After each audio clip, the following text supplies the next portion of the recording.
Iran promised retaliation. 5 waves of it came last night. This suburban neighborhood in a town on the edge of Tel Aviv, the epicenter of the final one at 5 a.m. Suddenly we heard a boom in the house. We continued to go to the shelter, and after we go out, we see that all the windows and the roof was damaged, all the street, and but we saw what happened here, so we are lucky. How much of your house is left, or how much? For my house, Yeah. nothing left. Nothing left. The house is worse than what you see here. It's all collapsed. The truth is that I'm afraid. I'm afraid.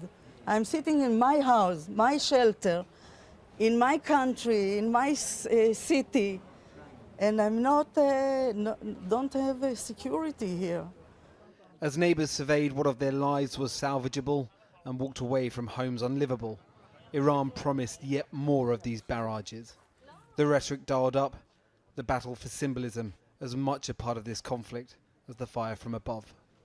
This is a very residential neighborhood. The damage here is vast. There are cars that have been flipped over one another. These buildings here, well, the damage is complete, and 2 people lost their lives at this location. Now, in comparison, the strikes that Israel launched against Iran were far more devastating, but the mere fact that Iran was able to get any missiles into a neighborhood like this, so close to Tel Aviv, will be grasped as a propaganda win by a diminished Iranian regime.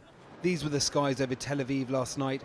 Iron Dome rockets fired to intercept Iranian missiles. More than 150 of them in all fired at Israel, and some got through. This strike, a packed apartment block in the heart of Tel Aviv. In total, more than 70 people were wounded and 3 people killed in the attacks across central Israel last night. But the rockets were firing in both directions. This is the international airport in the Iranian capital. Israel's defense minister warned today that, quote, Tehran will burn if Iran keeps firing missiles. To underline their point, there were strikes on surface-to-air rocket launchers. 3 more nuclear scientists were killed, bringing the total to 9. And the Iranians say that a residential building strike on Tehran killed 60, including 20 children. But while the world's focus switches to the conflict with Iran, bodies continue to fall in Gaza. These are the first images we've been able to get out of the besieged area since the internet went down on Thursday. According to our local sources, these were people injured at an incident near a food distribution centre in central Gaza this morning. 90 people have lost their lives here in the last 48 hours, say the Hamas-run Gazan Health Authority.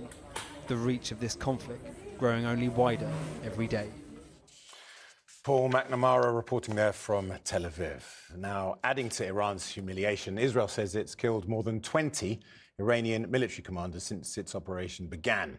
Iranian state media has reported that British, American and French ships and military bases will be targeted if those countries help with Israel's defense. But Iran's Security Council is reported to be divided over how to respond. And it's unclear how many launchable missiles Iran has left. Jonathan Rugman has this. Iran is reeling from attacks it so failed to anticipate that its military commanders were killed sleeping in their beds at home and not in the safe houses they use when tension with Israel increases. The Islamic Republic is better at erecting posters of the dead than it is at defending itself. These, the generals and nuclear scientists assassinated by Israel. The slogan says the regime should expect severe punishment. That message also delivered by the cleric in charge for almost 40 years. They should not think they struck and it's over. No, they started this and triggered a war. We will not allow them to walk away unscathed from the great crime they have committed. Iran's Supreme National Security Council decides how to respond, but several key officers have been killed, including the head of the army standing at the back. This was the sky over Tel Aviv last night. Iran's plan was reportedly to overwhelm Israel with 1,000 ballistic missiles. They've terrified and killed civilians, but only a fraction have been launched and most of them have been intercepted.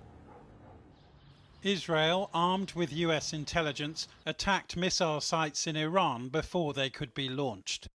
And it says it significantly damaged the uranium enrichment plant here at Natanz, though we don't know if its 15,000 or so centrifuges survived.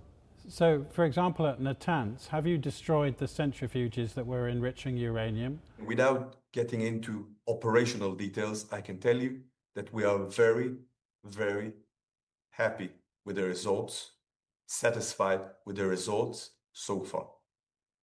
Nothing may have humiliated Iran more than the sight of Mossad agents operating on Iranian soil. But Iranian officials are reported to be divided over how to respond, whether they can sustain a wider war.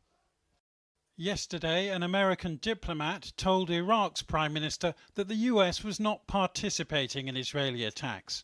But America could get sucked in if Iran decides to attack US military bases or hold up oil supplies travelling through the Persian Gulf.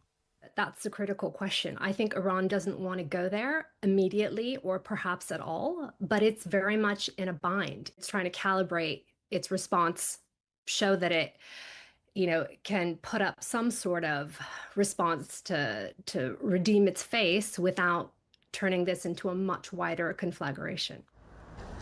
Faced with this destruction, Iran's regime has a choice, either to escalate this crisis or to pull back. And if it does pull back, its weakness in the eyes of its own people will be all the more obvious than it is now.